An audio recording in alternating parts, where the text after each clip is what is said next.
They're live. All right, good morning, everybody. This is the March 14th, 2024 Coastal Permit Administrator hearing. The Mendocino County Coastal Permit Administrator meetings will be conducted at 860 North Bush Street, Ukiah, California, and virtual attendance will be available via Zoom. Meetings are live streamed and available for viewing on the Mendocino County YouTube page. All right, so that takes us to item number 1, which is calling the meeting to order. And it is at 11:02 a.m., so I will call the meeting to order at 11:02 a.m. May I please get a determination of noticing? And all matters on the agenda have been properly noticed. Perfect. All right, so that brings us to item number 3, our regular calendar. First item is CDP 2021-0041. The owner applicant is Giza Poloni. The request is a standard coastal development permit after the fact to permit grading and repair an existing berm for easier maintenance. The project has been determined to be categorically exempt. The project is located in the coastal zone, located 2.76 plus minus miles from Mendocino Town Center on the west side of Point Cabrillo Drive, 760 plus or minus feet from its intersection with Lighthouse Road, located at 13,500 Point Cabrillo Drive, Mendocino. Assessor's parcel number APN 118-160-18. May I please get a staff report? Yes, thank you. Mark Kleiser, Planner 3, presenting on behalf of Project Planner Tia Sar. As noted, this project is for an after-the-fact grading and repair to an existing berm. The work is proposed to make maintenance easier for the berm and will continue to improve runoff in the winter months. The project includes grading of approximately 40 cubic yards and no further development is proposed. The project site has been used as a non-conforming mobile home park since 1936. The berm is considered an accessory use to this use and will provide added safety and protection. The site itself is relatively flat and regularly maintained. The project is consistent with local coastal program. Land use classification and zoning is considered an accessory use to the legal non-conforming use of the campground, that's the berm. The project is not visible from the ocean or public road, and no sensitive resources were identified within 100 feet of the project. As such, staff finds the project is consistent with both visual and habitats and natural resources. The project was referred to both Coastal Commission and CDFW, and neither agency responded with comments. There are no structures proposed, and the project presents little to no risk regarding fire. The project is consistent with Mendocino County Section 20.492, grading, erosion, and runoff.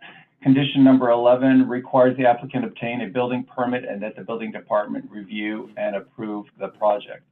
Additionally, the applicant has demonstrated that they have actively worked on erosion control at the project site by seeding the area with native grass and in the past straw placement as necessary.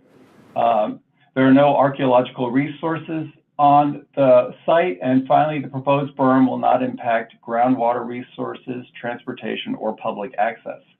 The project is categorically exempt from CEQA per Class 3, Section 15304A, minor alterations to land. Staff was able to make all findings necessary and finds that the project is in conformity with the LCP, provides adequate utilities, access, and drainage, and is consistent with the intent of the zoning district. The project is appealable to the Coastal Commission, and staff recommends approval with conditions. That concludes my presentation. I'm happy to take questions. Thank you very much. Appreciate the presentation. Don't have any questions right now for staff, but do we have the applicant online?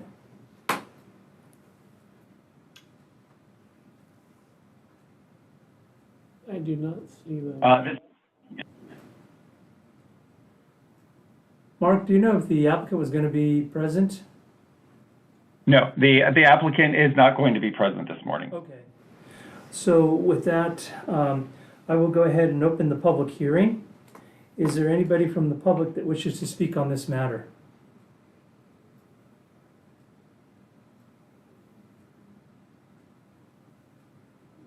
All right, thank you.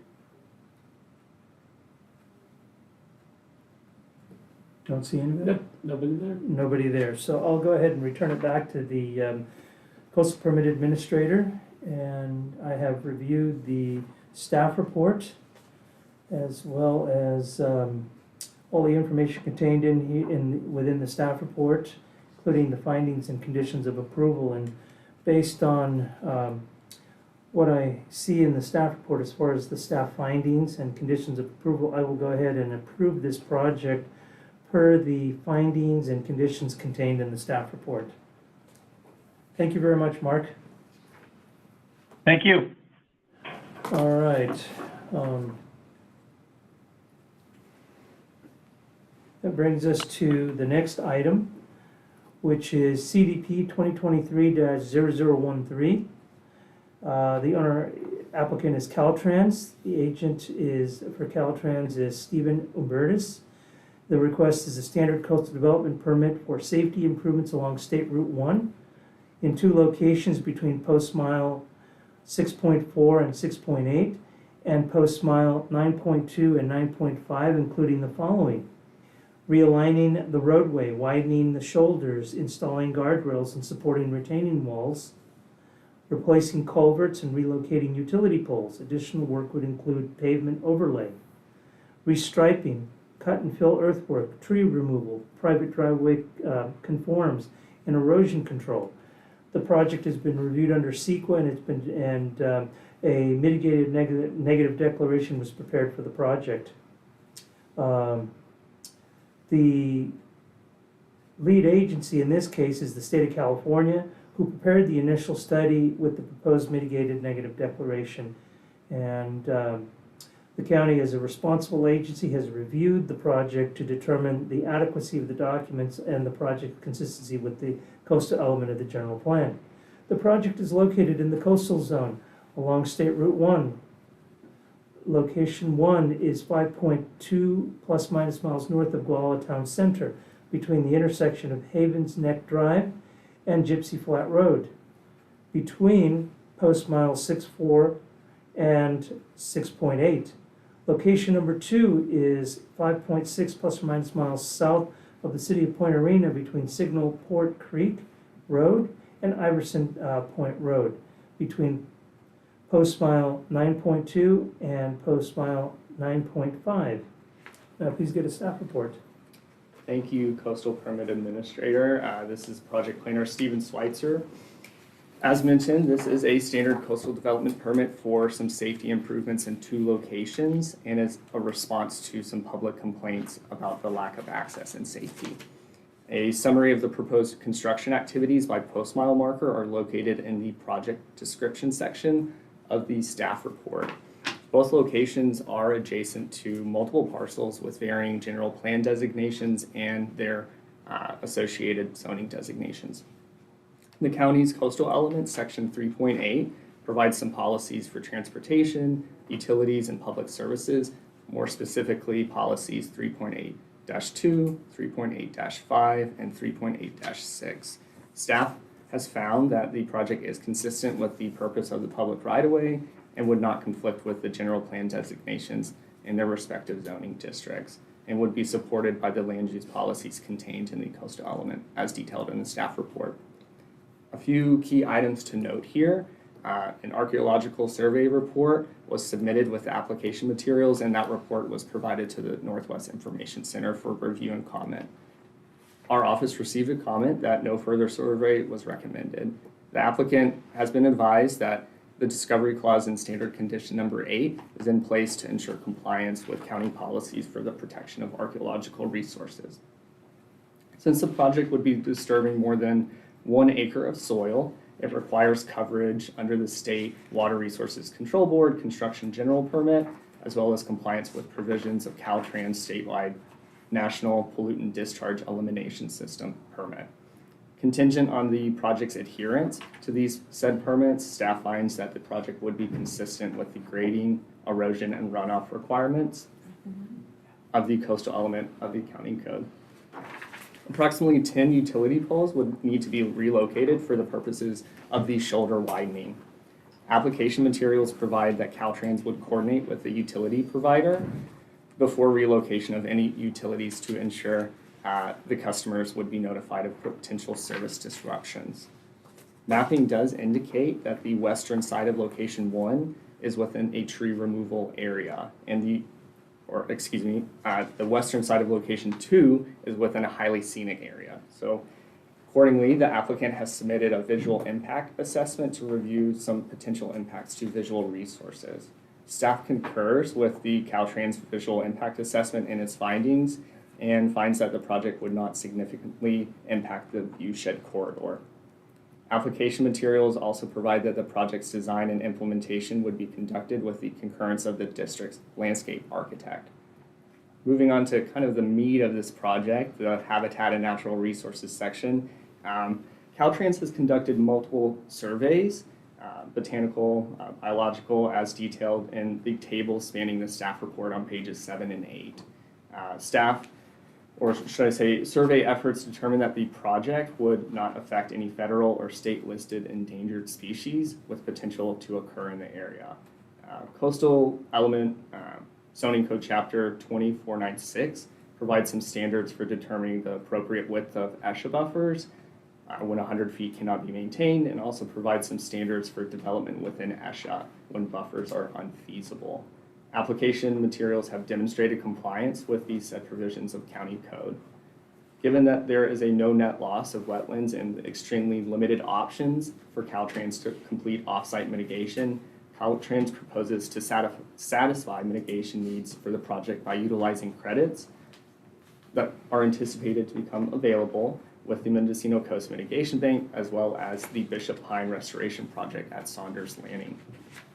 Tables 1 through 5 in the staff report provide an overview of these proposed mitigation measures and their associated acreage for the potentially impacted ESHAs. And Table 7 provides a timeline for the mitigation bank. In short, these credits are anticipated to become available within 2024, and the project's construction would be scheduled for spring or summer in 2025. An on-site revegetation plan and off-site habitat mitigation and monitoring plan were submitted with the application materials. I do want to point out here that a memorandum was prepared for the project today, and I can briefly go over those items. So staff has identified 3 conditions of approval and mitigation measures that should be revised due to conflicts with state law and consistency with CEQA requirements for the potential direct and indirect environmental impacts as a result of the project.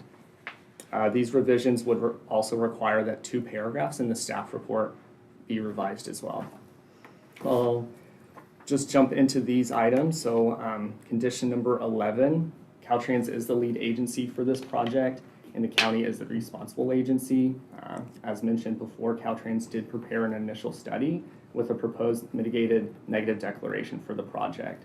Since that time of preparing that initial study, the project has been reduced for their potential impacts for coastal lily population. So the items contained in condition 11 are no longer applicable and shall be removed. The revised language for condition 13 is detailed in the memo, and I can read that into the public record if need be. Okay. And I'll just give a brief summary of that before I read our revised language. So this revised language, in short, is to address some concerns with the mitigation bank credits if they are no longer, or if they become unavailable prior to project-related impacts. So 13C shall read as follows. Off-site mitigation shall utilize contracted credits from the Mendocino Coast Mitigation Bank at a 2-to-1 ratio as described in Chapter 3 and 4 of the Off-Site Habitat Mitigation Monitoring Plan. And 13D will read as follows. Should the bank not be established prior to the initiation of project-related impacts, mitigation ratio shall increase by 0.05 per month until credits are released. If credits are not released within 9 months following the initiation of project-related impacts, Caltrans shall seek alternative permittee responsible mitigation to address wetland impacts. Said additional mitigation shall be met at a maximum ratio determined through the additional ratio increases, as described above and subject to approval by Mendocino County and the Water Board. And the last condition would be condition 17. Pursuant to State Government Code Section 26857, no fee shall be charged for a clerk for service rendered to state agencies. So language in condition 17 shall be removed for consistency with state law. And to support these said revisions, 2 paragraphs on staff report, page 14, are revised as detailed in the memo, just cleaning up some of that language in the record. The staff is recommending approval of the project in accordance with the findings and subject to the conditions of approval as detailed and revised with the memorandum dated March 14th for today. The applicant has been made aware of these conditions of approval and said changes and been provided a copy of the staff report. And with that, I can entertain any further questions. Thank you very much. Do we have the applicant Caltrans here today? We do. So does the applicant wish to speak on this matter and add anything? No, I don't think so. Could you identify yourself for the Yeah, record? it's Stephen Umbertus, environmental planner with Caltrans District 1. We don't have anything further to add. We want to be available for questions, but appreciate the planning department and Mr. Schweitzer's hard work on this. So Thank you very much. So with that, I'm going to go ahead and open up the public hearing. Is there anybody here that wishes to speak on this matter? Please raise your hand.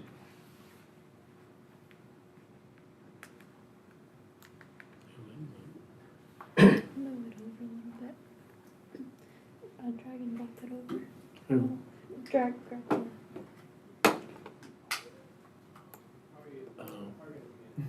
Couldn't see the hand. Okay, I see Amy Nguyen. You've got your hand raised. Please identify yourself for the record and go ahead. Thank you. CPA Gonzalez and staff planner Schweitzer and Caltrans. I'm Amy Nguyen with Nguyen Coastal Planning and Biology, a land use consulting firm here in Fort Bragg. First and foremost, we want to say that we are supportive of this project and the goal of reducing the frequency and severity of motor vehicle collisions and improving highway safety conditions, especially for non-motorized users on Highway 1. This is something that we have visceral experience with as cyclists and very much supportive of this project. So our questions are about additional benefits of the project, specifically to Gypsy Flat Road and whether, which is at the northern extent of the project area for the location 1, which is the southern of the 2 locations that's being improved. And the first one is, will sight lines be improved at Gypsy Flat Road as a result of this project? And if so, will they meet the 500-foot sightline requirement for encroachments onto Highway 1, given the speed, the posted speed at this area? And then if not, wondering why the project wasn't extended north to improve sightlines at Gypsy Flat Road, specifically when you're going to have northbound vehicles, assuming that cyclists are going to continue riding north, north of the project area, won't improving the sight lines at Gypsy Flat Road improve sight lines for cyclists. I do, as stated in our public comment, we have a project across the street for a single family residence on an existing lot of record that we've been working with Caltrans to figure out the best encroachment area. We can talk further about that in matters for the public about how working with Caltrans and the LCP update might facilitate these sorts of safety issues. But the question is relative to when the project will be. So we received the comment in response to ours from Jesse Robertson, who's been really super to work with. And recognize that he says that our site distance, which would be similar to the Gypsy Flat site distance, or even better than Gypsy Flat site distance directly across the street, that our site distance for the driveway on the west side of Highway 1 might be improved or might be met But we wouldn't know that until after Gypsy Flat Road or after the southern improvements have been made, which would mean that we'd have to wait until summer of 2025 for someone to confirm that in the field. And so I'm wondering, with all the data that Caltrans has created to design this project, knowing the topography, the grading, the elevations, isn't there sufficient data now to be able to determine whether both Gypsy Flat Road and a potential encroachment on the western side of the road can meet the 500-foot safety sightline distance for stopping? And let me know if I was clear or not on that. And then my next question is for when we get to public comment, or when we get to matters from the public on non-agenda items, we want to talk about the opportunity to address this sort of disconnect through the LCP update process. And thank you very much. Okay, thank you. So normally what I do is I listen to all the public testimony all at once, but because this was a very, I don't want to use the word long-winded, but it's a complex question that is needing to be answered. So I'm going to ask staff and Caltrans to enlighten me as the CPA on this issue. Well, Project Planner Schweitzer here. Just want to say thank you, Ms. Nguyen, for providing that comment and your support of the project as proposed. I believe that a majority of your concerns could be answered or addressed by Caltrans, so I would defer those questions or answers, should I say, to Caltrans. So. Yeah, Stephen Umbertus, environmental planner with Caltrans. We have a couple folks online that are probably more able to answer this than I am. Katie Everett is the project manager with Caltrans, and she's here to speak to some of this. I would say very briefly that safety projects like this are very limited in scope and budget, and so we are particularly constrained when it comes to safety projects to address the safety issue that has been expressed in the purpose and need of the project. And so expanding these projects to address other issues, such as the one brought up by the commenter, are quite difficult for us. But I'd defer to Katie Everett if she's available now. All right, Good we morning. can hear from Katie Everett. Good morning, this is Katie Everett. I am the Caltrans project manager.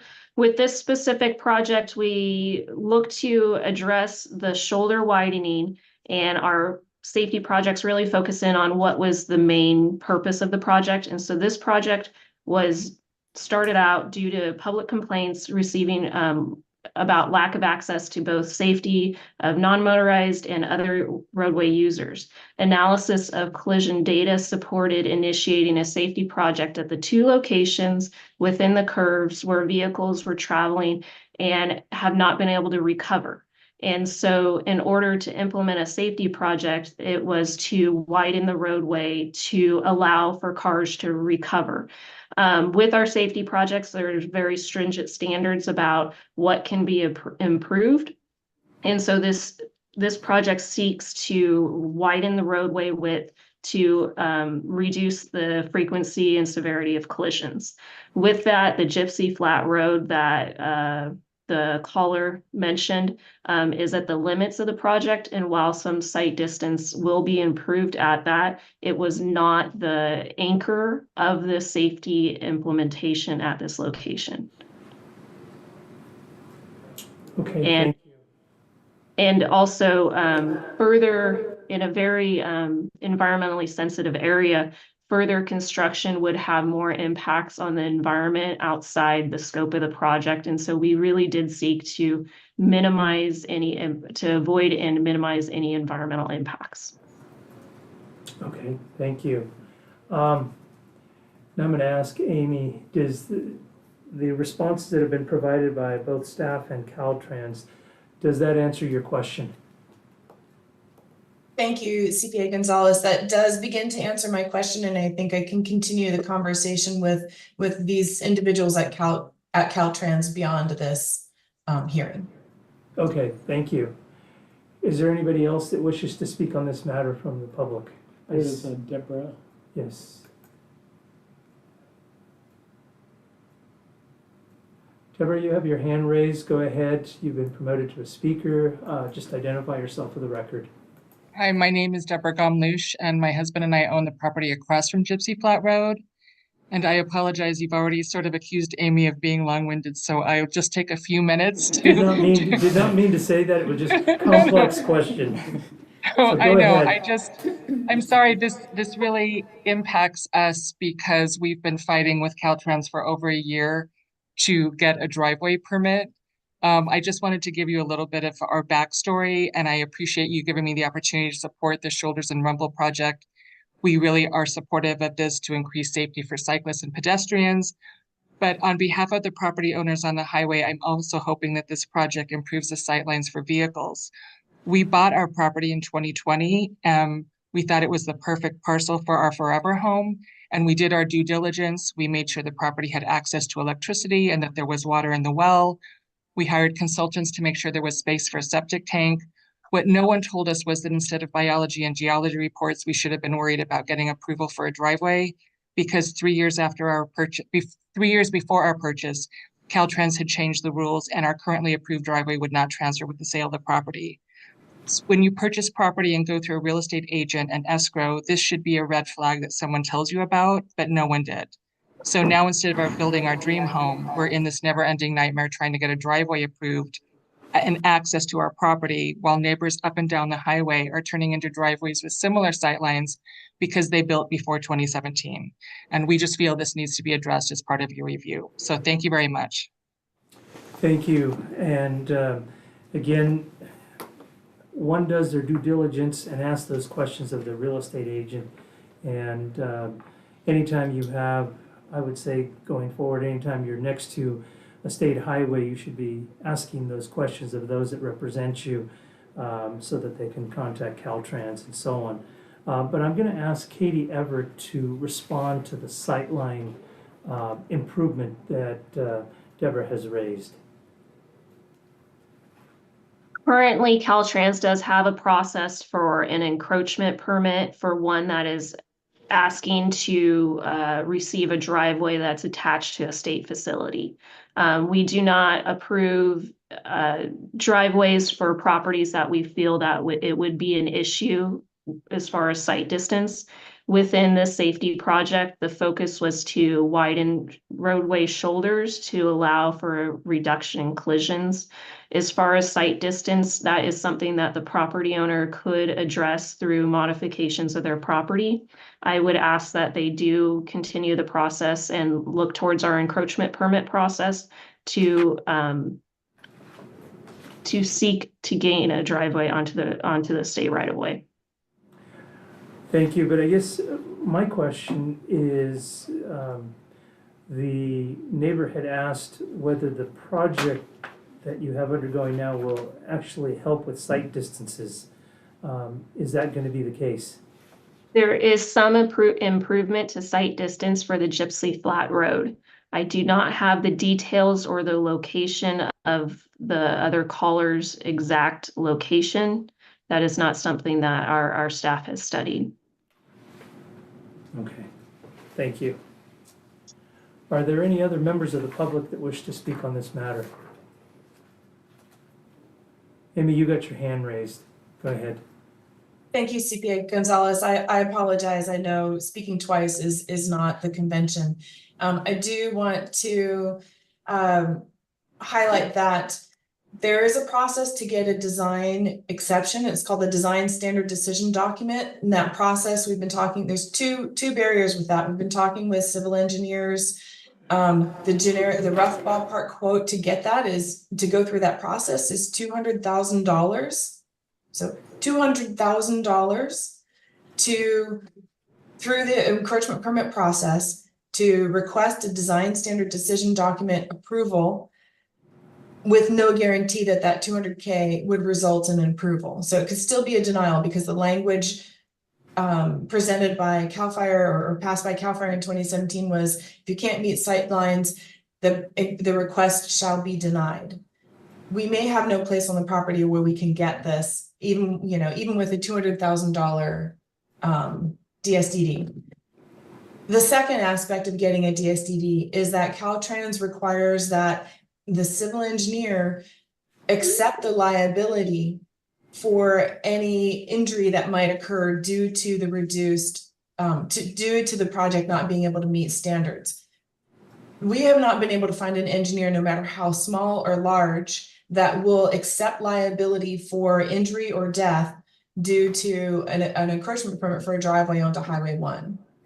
So even if we could afford the $200,000, we can't find an engineer to do it. So it becomes a non-starter. And you know, my company, we've gotten approvals for so many projects on Highway 1. This is the first time we've heard about this regulation. I guess it's just taking people this long to start getting encroachment permits or asking for them on Highway 1. This is obviously indicative of a larger population of property owners that will be coming. You know, I think about all the permits that we've gotten approved that haven't gotten their CDPs or that haven't started building yet. It's like they're not going to be able to get encroachment permits.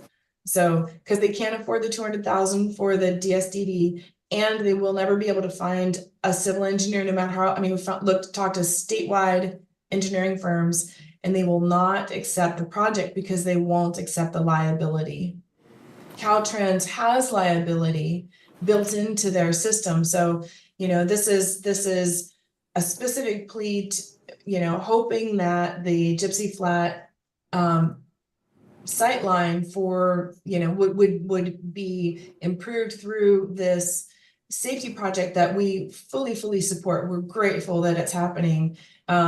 This project won't across the street, is directly across the street from Gypsy Flat Road. We won't know until summer of 2025 at the earliest, when the project is complete, as to whether the sight lines actually do benefit this project. And it's, you know, like I said, it's indicative of, this is just one project. We're gonna be realizing and discovering how many other driveways where we have vacant lots of record that are otherwise developable, but for the lack of being able to get an encroachment permit because nobody can afford the DSDD, and they can't functionally get an engineer to do it because engineers won't accept that liability. Again, more long-winded, but we can, you know, thank you for listening to this. And thank you. We'll talk later. Thank you. My poor choice of words of long-winded. It should have been, like I said, complex, but sorry about that. And you're never going to let me live that one down. No, thank you. This is all good information. It's all new information, like you said, and perhaps something that you'll want to bring back up again under matters from the public. Yes, sir. Thank you. Again, I'm considering this project now, and you know, good information. So, is there anybody else that wants to speak on this project? I do not see any more hands. Do you want to scroll up and down? Okay, don't see anybody else. Nope. So I'm going to go ahead and return it back to the CPA. A lot of information has been presented here. There's some bigger issues here that go beyond just this safety project, and I think, as Amy has noted, this perhaps is something that warrants a larger discussion and is probably more fitting under the LCP update. So what I'm going to do is I'm going to go ahead and approve the project based on the findings contained in the staff report, as well as the modifications to the conditions 11, 17, and 13, which calls for removing conditions 11 and 17 and modifying condition 13. So the project is approved with those changes. And yeah, I'll save my comments for matters from staff after I hear from additional folks on this. So with that said, the project is approved. This brings us to the next item, which is CP 2023-0018. Owner applicant is Chai Sullivan and Jade Lee. Agent is Sam Waldman. The request is a standard coastal development permit to conduct a new 1,198 square foot accessory dwelling unit consisting of one bedroom and a bathroom, along with a 476 square foot detached garage. Additional improvements include 829 square feet of decking and stairs, an 82 square foot porch, 113 square feet of concrete slabs, and add new French doors to the existing single-family residence. The project has been determined under CEQA that a negative declaration has been prepared for this project. Project is located in the coastal zone, 0.52 plus minus miles northwest of Casper Town Center at the terminus of Seadrift Avenue, 582 plus or minus feet west of the intersection with Pacifica Drive, located at 15,361 Seadrift Avenue, Casper. Assessor's parcel number 118-01014. Now please get a staff report. Yes, Keith Gronendijk, staff planner for this project, and there's companion projects. CDP 2023-19 is also being processed concurrently. That project is a stand. I'll go into that later if we need to. Yes, let's do one at a time. Okay. The total acreage of the property is 2.16 acres, and the site characteristics. The bluff top parcel is designated highly scenic and located in the coastal zone. The property is mapped as high fire hazard within the Fort Bragg Rural Fire Protection District and CAL FIRE.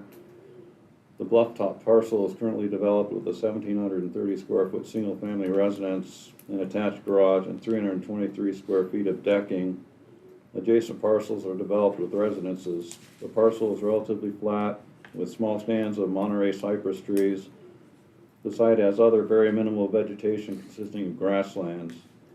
The site is relatively flat and appears to be maintained by regular mowing. The elevation of the site varies from approximately 57 feet above sea level to 48 feet adjacent to the Pacific Ocean. Surrounding land uses and zoning are compatible with this site.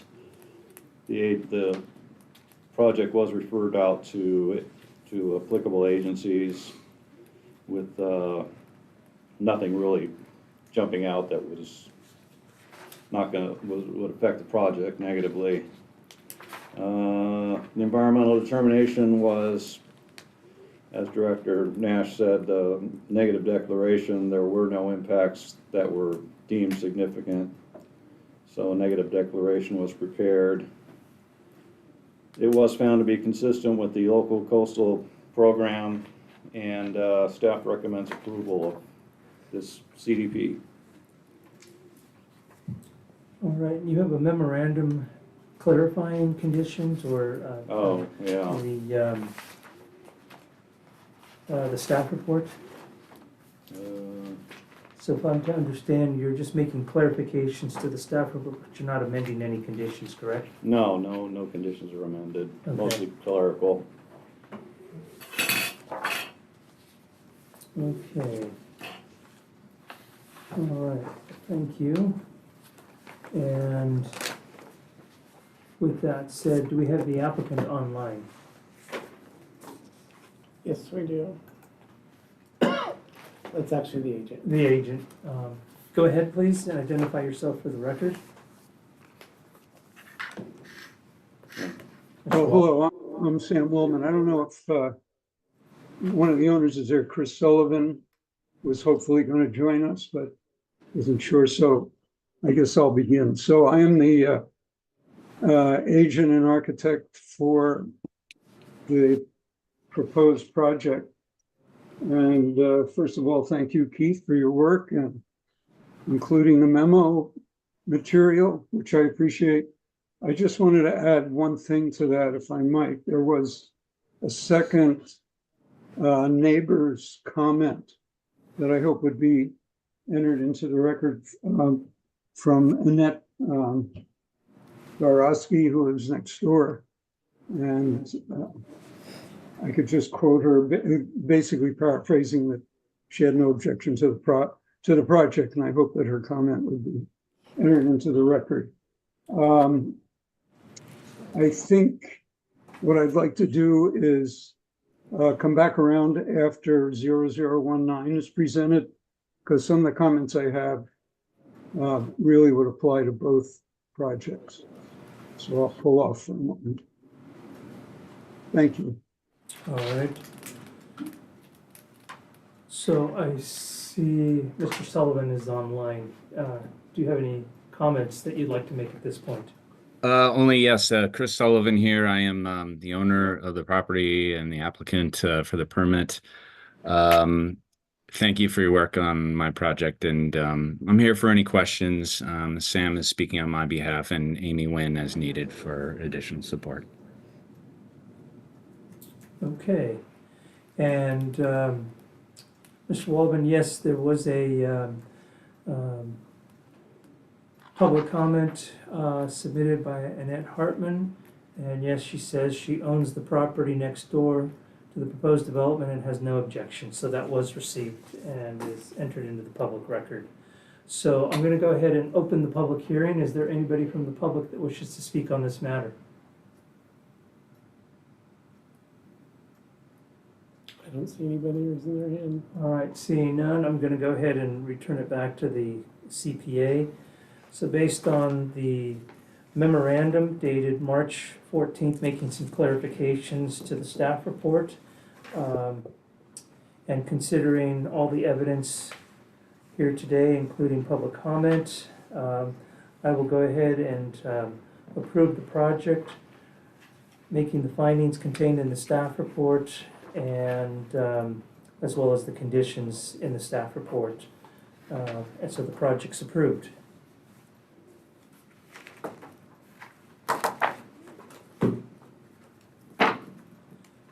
Okay, that brings us to the next item, which is CDP 2023-0019. Again, the owner applicant is Chai Sullivan and Jay Lee. Agent is Sam Waldman. This is a standard coastal development permit to drill 4 test wells to demonstrate adequate water supply for an accessory dwelling unit. First test well to produce a sufficient quantity of potable water to be converted to a production well. This well will be connected to an existing single-family residence along with the proposed accessory dwelling unit. If any single well does not produce a sufficient quantity of water, additional wells may be used for production purposes simultaneously.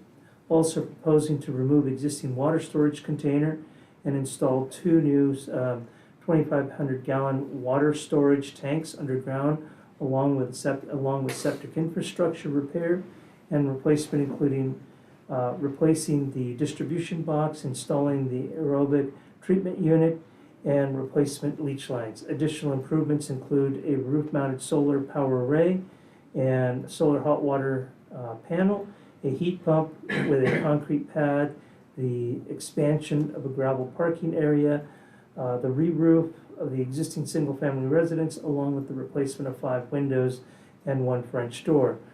Again, a negative declaration was prepared for this project. Project is located in the coastal zone 0.52 plus minus mile northwest of Casper Town Center at the terminus of Seadrift Avenue, 582 feet plus or minus west of its intersection with Pacifica Drive, located at 15,361 Seadrift Avenue. And then Casper, APN 118-010-14. Now please get a staff report. Yes, Keith Gronendijk again, staff planner. So this is the companion application for the previous CDP 2023-18. All the same findings could be made. It was found to be consistent with the local coastal program.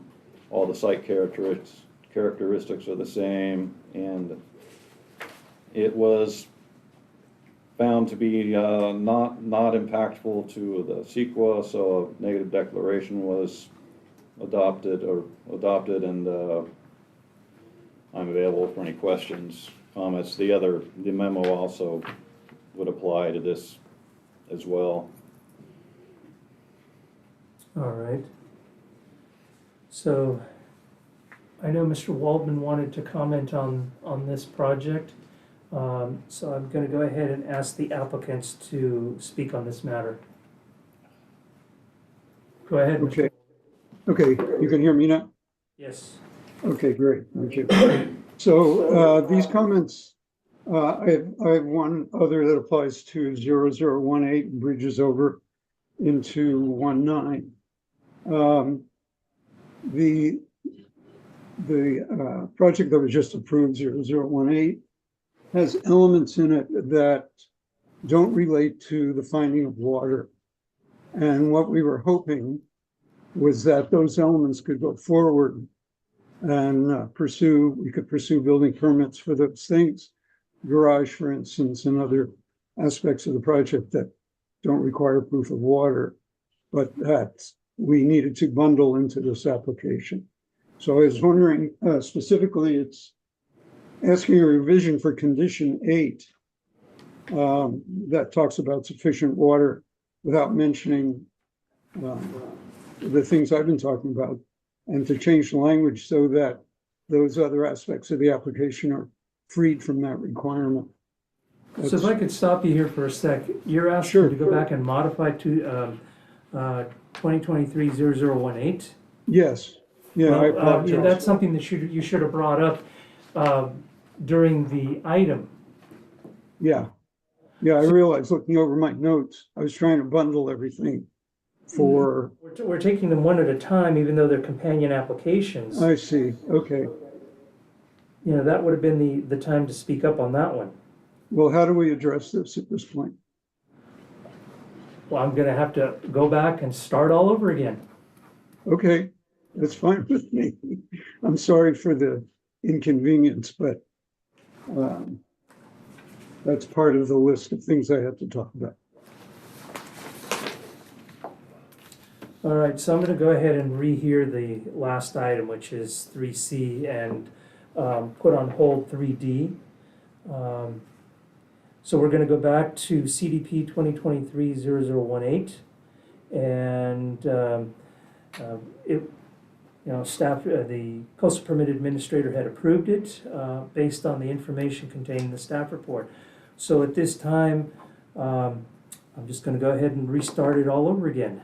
So Okay, 2023-0018, applicant is Chai Sullivan and Jade Lee. Agent is Sam Walpin.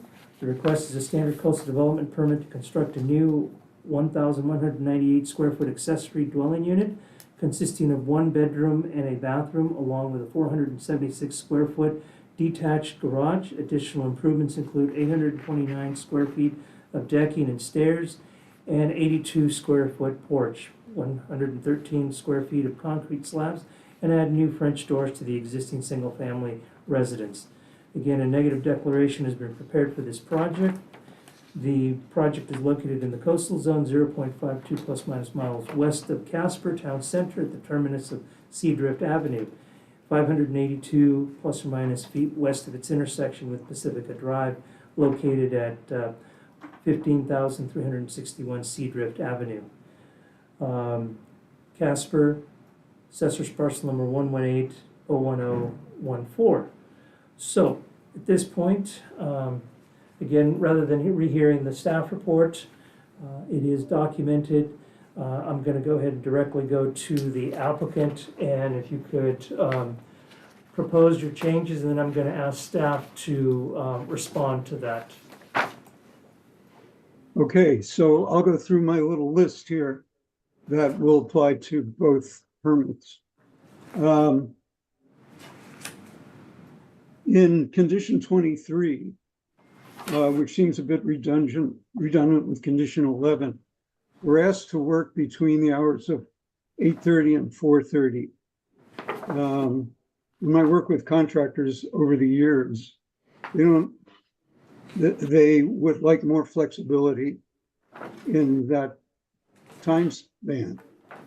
So can the language be limited to that in 11, which talks about daylight hours, or something said which involves negotiating with the neighbors so that the disturbance is minimized? For instance, I'm working on something where the contractor wants to work a 4-day, 10-hour work, a 10-hour day work week, starting at 7:30 in the morning. So that wouldn't have gone with this restriction. So that's one question.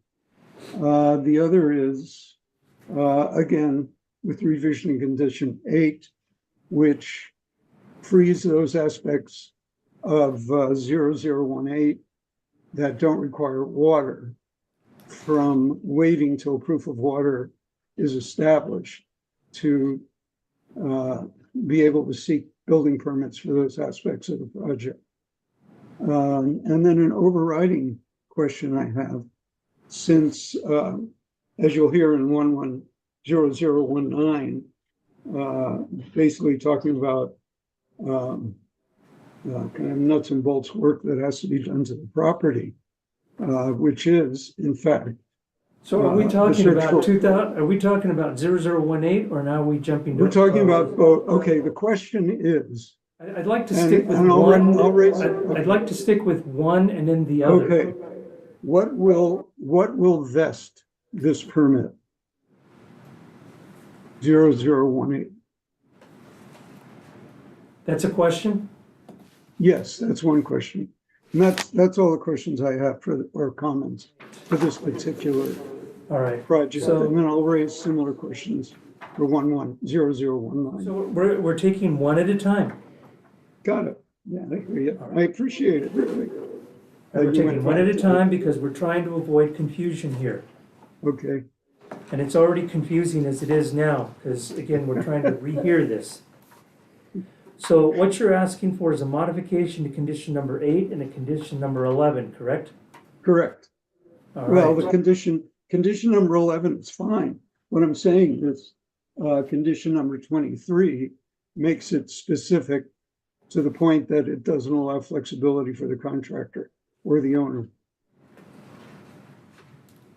All right, so what are we requesting to modify? Condition number 23?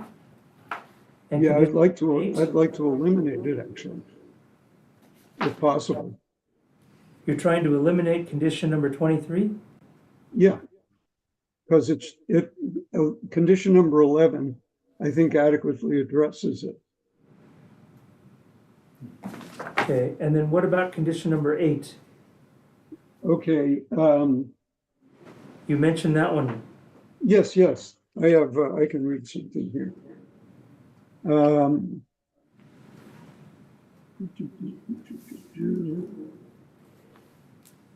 Yes, what I'm asking for is wording that permits items in application 0018 that do not require proof of water to be able to be freed from that restriction, and that we're able to pursue building permits for those aspects of the project that can be built without proof of water needed. All right, thank you. Sure. So now I'm going to ask staff, there's some modifications being here proposed, and I do not see that either of these conditions are tied to the environmental document, the negative declaration. And with that said, the applicant is asking for some latitude for being able to move forward with the construction of the garage, I assume, but Yes, not any other structures, and any of those that don't require the water to be tied. And then with condition number 23, basically they're asking for condition number 23 to be eliminated because it restricts construction between the hours of 8:30 a.m. and 4:30 p.m. Monday through Friday, but they're willing to keep 11 in there because it basically says construction should occur during daylight hours to limit disturbing construction noise and minimize artificial lights. I do have an issue with just that because, again, we want to keep things Monday through Friday, but I'm asking staff, do you have any proposed language, or is this something that staff would need to reconsider? I can agree to having a building permit issued for the garage, because that's more than likely not going to require any water. As far as the hours of construction, maybe if we put construction shall occur during daylight hours Monday through Friday to limit disturbing construction noise. Put some kind of day limit on condition 11 and eliminate condition 23. Okay, so what we're gonna do is we're gonna take a recess right now. Oh, excuse me, yeah, let's take a recess right now, and we'll come back in 15 minutes with some revised conditions for consideration by the CPA. Does that work for staff? That works for me. All right, so the meeting will be recessed for 15 minutes, and we'll come back at, let's just come back at 12:15. Okay. So I need some conditions. Yeah, so. Is this off? Wait a minute. Is this recording? It's off? No, yes, wait a minute. Not yet. So. Right here. And here.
Where's this one? And then Zoom.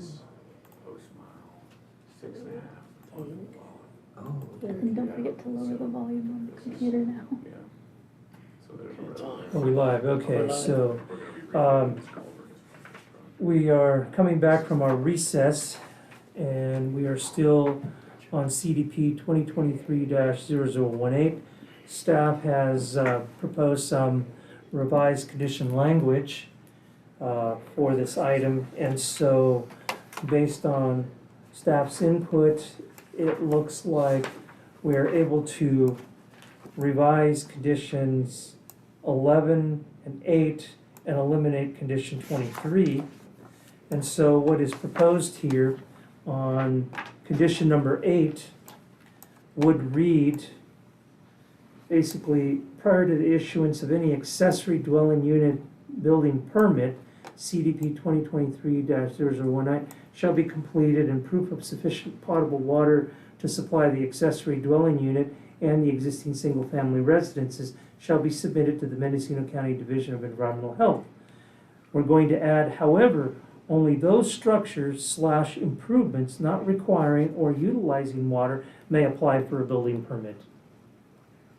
Condition number 11 has been proposed to be modified to read, construction shall occur during daylight hours to limit disturbing construction noise and minimize artificial lights with construction to only be permitted Monday through Friday.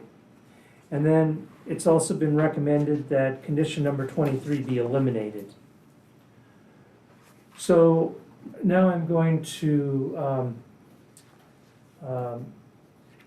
ask Mr. Waldman, does this address your concerns? You're muted.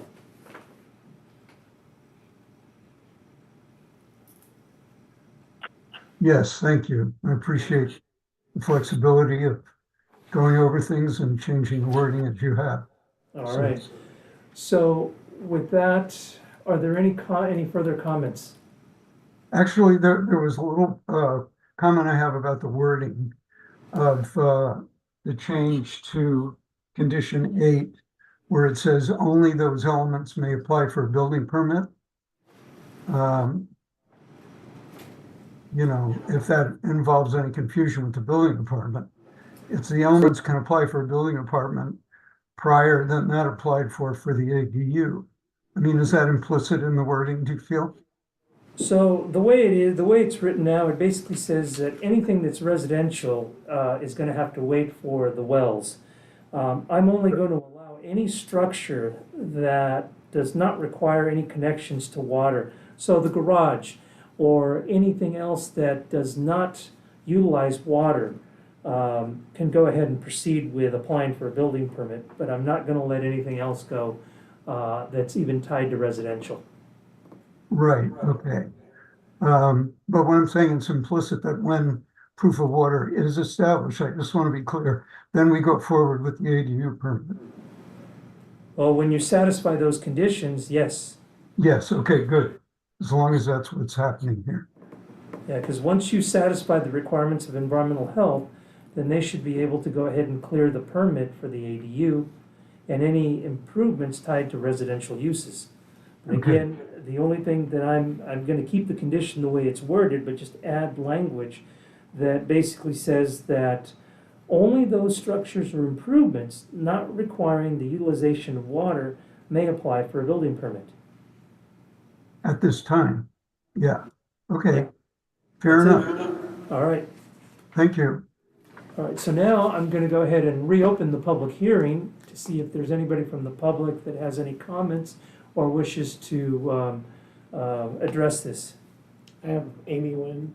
Go ahead. Thank you, CPA Gonzalez and Planner Gronendijk and Sam and Chris.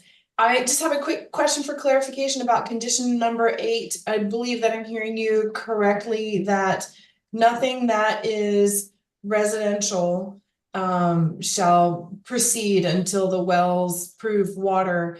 And so I just want to clarify that also means the roof mounted solar has to wait for water and the solar hot water panel No, also no. wait, or am I misunderstanding? Can I comment on that? So anything that is residential in nature is going to require that it wait. But again, anything that does not require what I call utilization of water. So if you're looking at a solar panel or the garage, anything that does not tie into water, that's fine. But anything that is using water or tied to water will wait. Okay, thank you. So the whole solar hot water panel would need to wait as well. Thank you very much.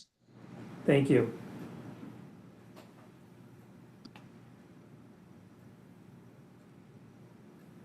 Anybody else from the public that wishes to speak on this matter? No hands? No hands, so I'm going to bring it back to the CPA, and I will go ahead and consider the conditions, the modifications that have been proposed. Again, we're modifying condition number 11. We are adding additional language to condition number 8, and we're eliminating condition number 3. So I'm going to go ahead and approve CDP 2023-0018. Still pursuant to the findings contained in the staff report, however, with the modifications made to conditions 11 and 8 and eliminating 23. Okay.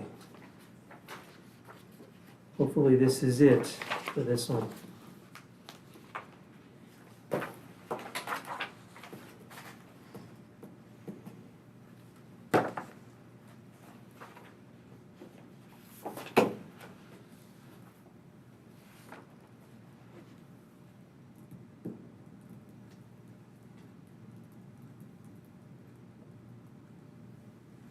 Okay, so now we're going to go ahead and hear CDP 2023-0019.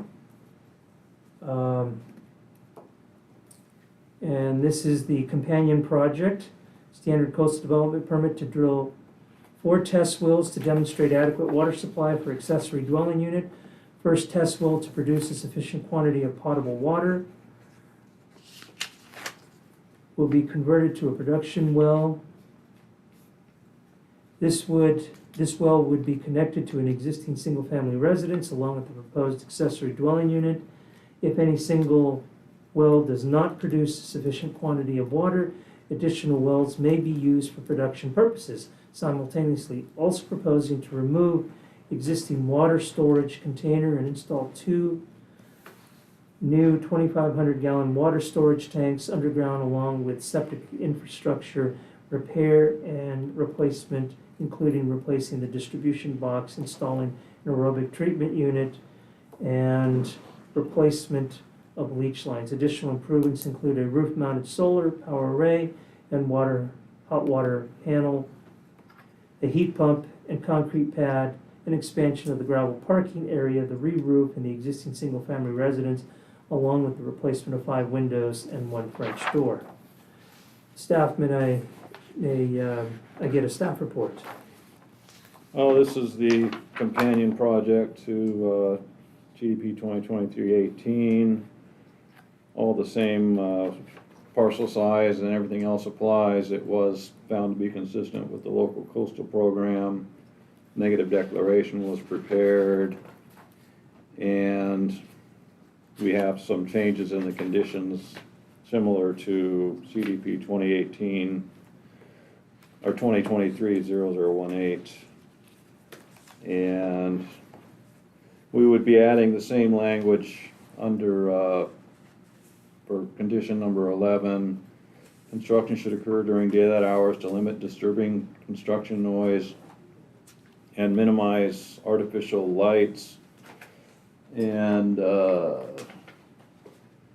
then have a comma and say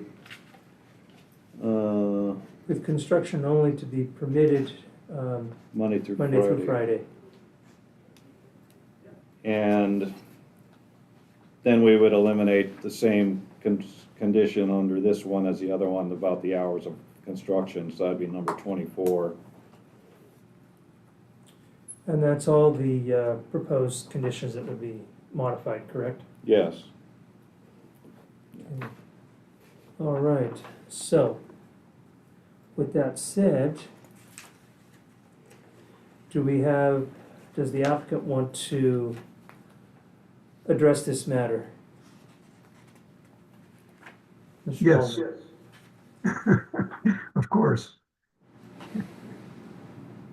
Chris, did you want to say anything, or are you still with us? Yes, hi, this is Chris Sullivan. Can you hear me? Yeah. Mhm.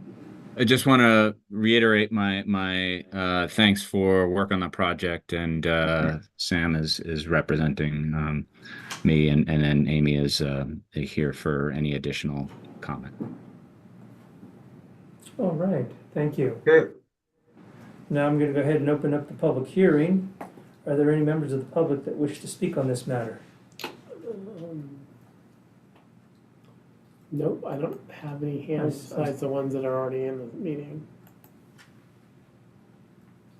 Hi, thank you. Amy Nguyen, assisting on this project. I just want to make sure, so I know that Keith alluded to the memo that he wrote for these projects. And it's just kind of a cleanliness item. His very last item on the memo talks about condition number 20, how somehow there got a space got added in the middle of that paragraph. So the numbering is off afterwards. So I just want to make sure that when the notice of final action comes out and the CDP, that 20 is a single paragraph rather than bifurcated into 20 and 21. It's just a housekeeping item. Thank you. Staff, can you address that? Yes, that would be the case. So technically 24 would become 23 because that, like Amy said, that condition is Eliminated. yeah, well, the 19 is the first paragraph or first part of the number 19, and then the number 20 is the same condition, so it would renumber those down below. I apologize for interrupting, but it's condition 20 and 21 are really one condition. Oh, okay, I'm sorry, yeah. I apologize. So that would be clarified with the NOFA going forward. Correct. Okay. All right. So those items to be clarified, as well as the final conditions, would be put forth during the. So I have a comment and question also, if I'm still hooked in there. Identify yourself for the record. Yes.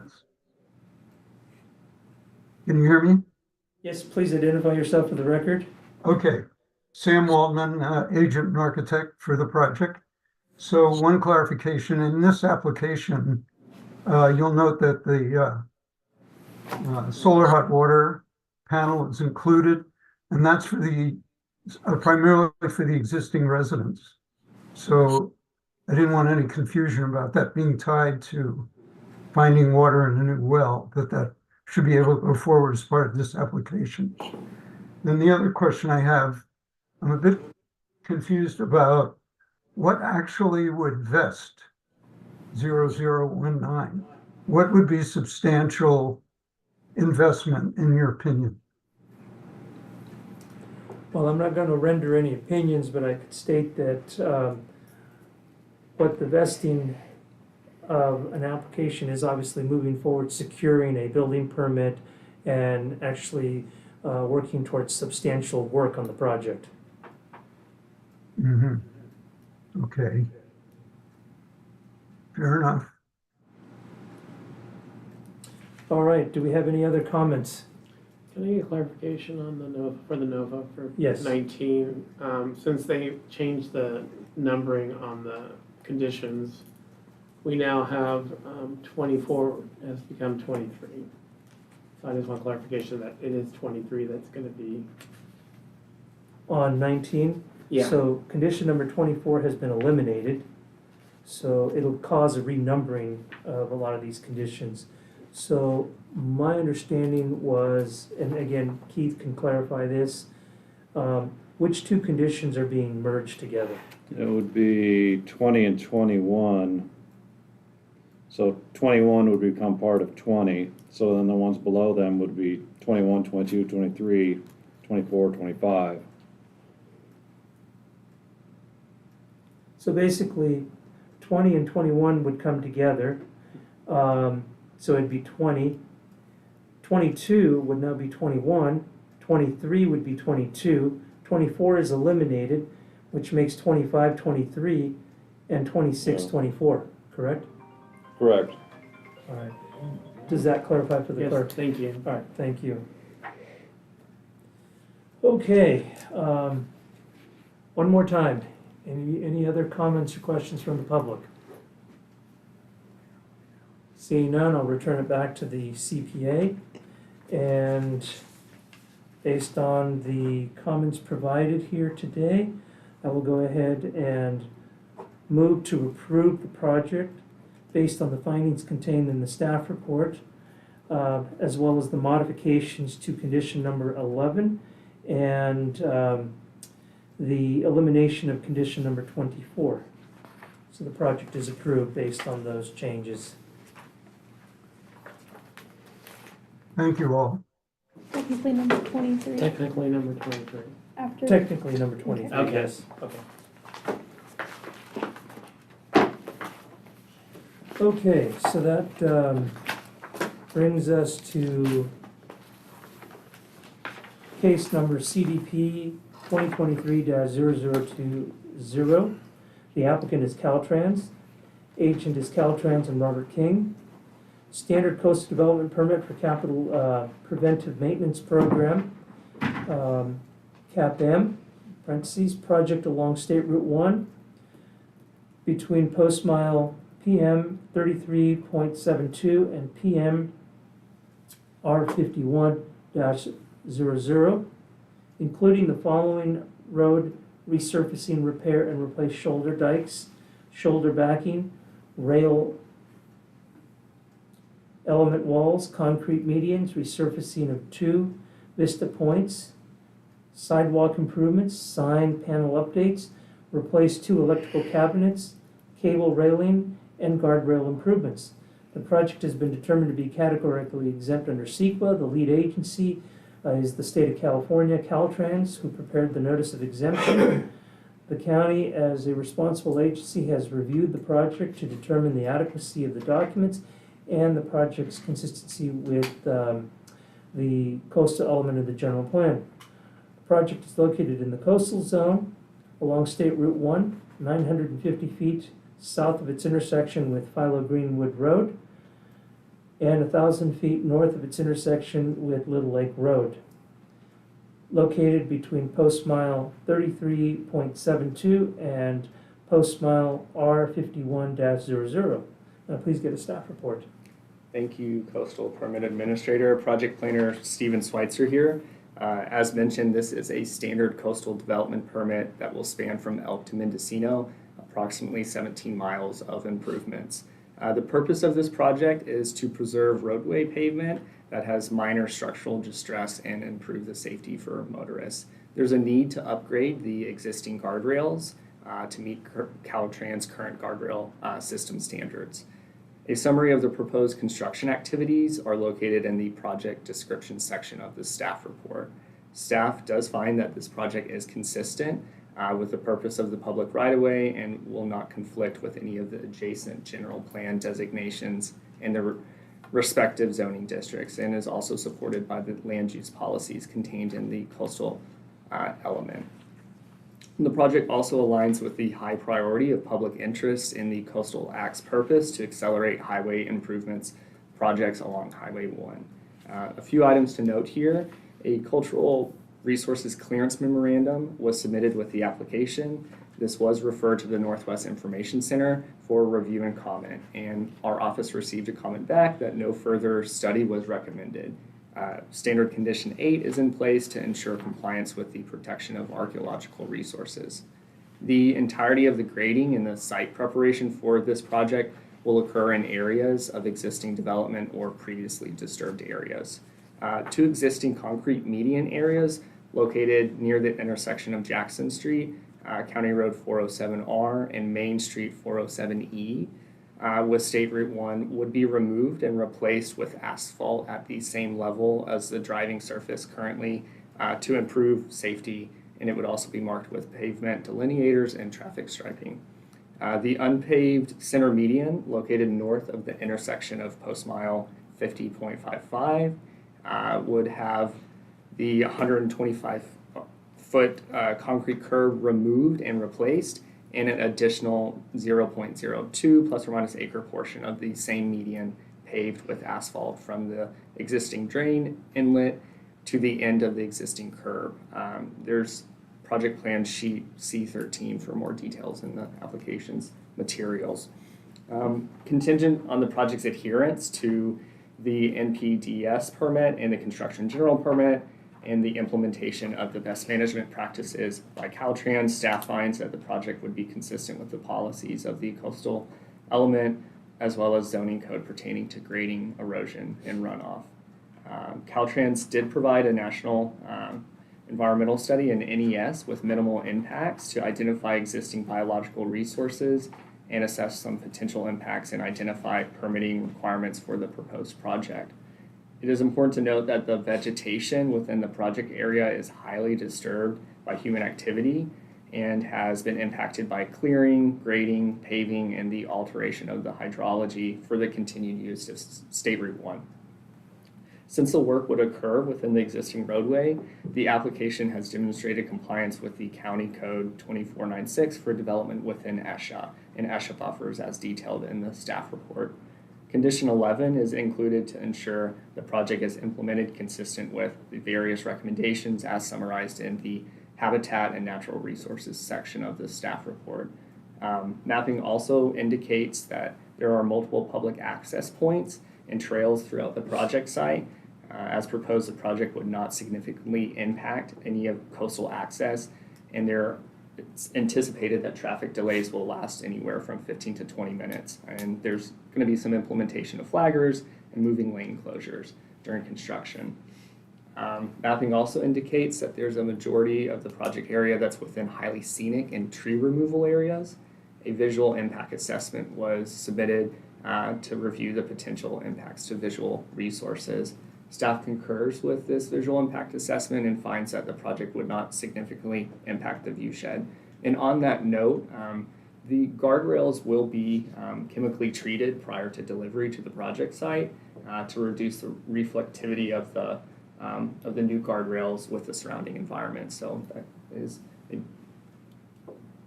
implementation, and there's going to be no paint or chemicals or other materials that are going to be anticipated to flake off of the said guardrails on the project site as well. A notice of exemption was prepared by Caltrans as lead agency and included with their application submittal. Staff is recommending approval for the project in accordance with the findings and subject to the conditions of approval in the staff report. The applicant has been made aware of these conditions and been provided a copy of the staff report. And with that, I can entertain any questions. All right, well, thank you. So at this time, I'd like to go ahead and hear from Caltrans. I'm Robert King. I'm the project manager from Caltrans. I'd like to thank this, that was an excellent staff report. I don't really have much to add other than we've reviewed all the conditions and we've already incorporated those into our standard specifications and special provisions that we will be providing to the contractor. So we will meet all conditions already outlined. Okay, great. So anybody else from Caltrans that wishes to speak on this matter? The applicant. Seeing none, I'll go ahead now and open the public hearing. Are there any members of the public that wish to speak on this matter?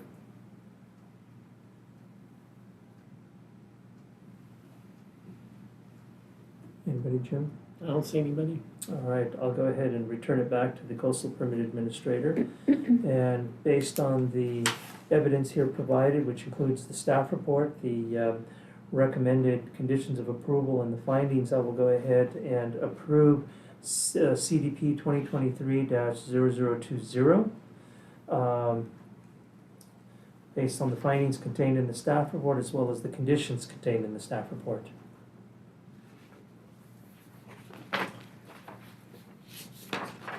All right, so that takes us to matters from staff. Do we have any matters from staff today? I don't have anything. Nothing? All right. So now that brings us to item number 5, which is matters from the public. The Coastal Permit Administrator welcomes participation in the meetings. This item is limited to matters under the jurisdiction of the Coastal Permit Administrator, which are not on the posted agenda, and items which have not already been considered by the Coastal Permit Administrator. So no action will be taken here today, but basically allows the public to speak on any non-agendized items. Do we have any members of the public that wish to speak on this item? I see a hand raised. That's Amy. That's Amy Nguyen. Go right ahead, Amy. Hi, surprise, surprise. CPA Gonzalez and staff in the room, thank you so much. Amy Nguyen, Coastal Planning and Biology. And wanted to take the earlier conversation about encroachment permits onto Highway 1 kind of to the next level of conversation, which is recognizing that we're at this really amazing point in time right now with the county beginning its local coastal plan update. I think that, you know, now that I'm starting to recognize that the encroachment permit language having been changed in 2017 to state that if an encroachment permit cannot meet sightline standards, then it shall be denied. There's no exception without having to go through that $200,000 DSTD process.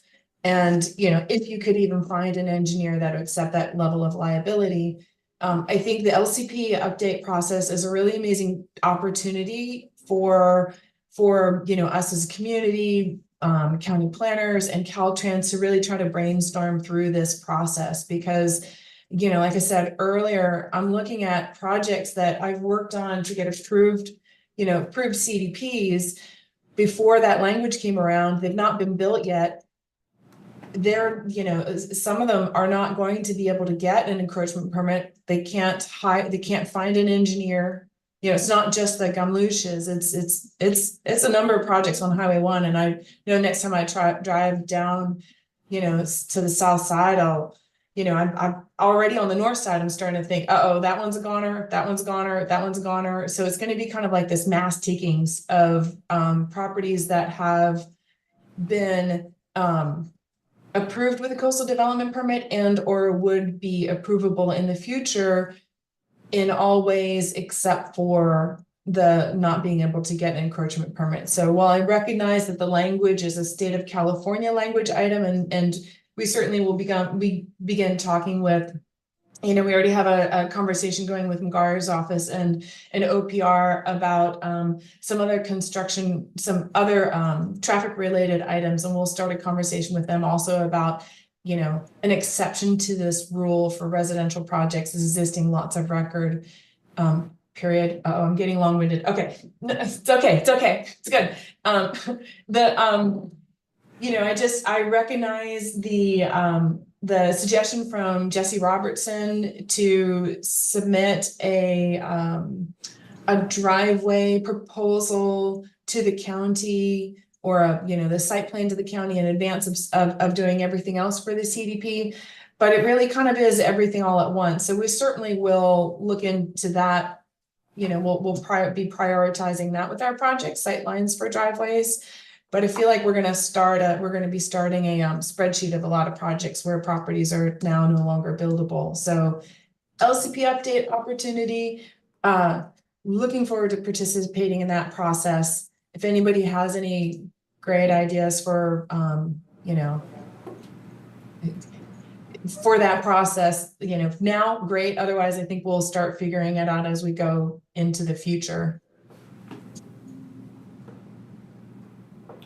Great, thank you. In fact, in several years I've been doing this, I think you're like the second or third person that's ever mentioned anything under Matters from Public, so thank you, I appreciate that.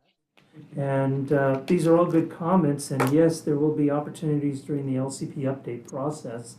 And I think you kind of hit the nail on the head. It is a state process, so there's very little that the county can do, but there will be stakeholder meetings.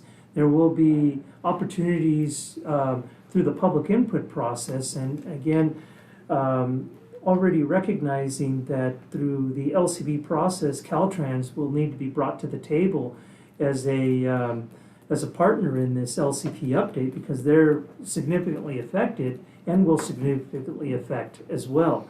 So I really encourage you to come to the table and really participate during this LCP process moving forward, because I think there's a lot to be gained by throwing out ideas and working with all the stakeholders.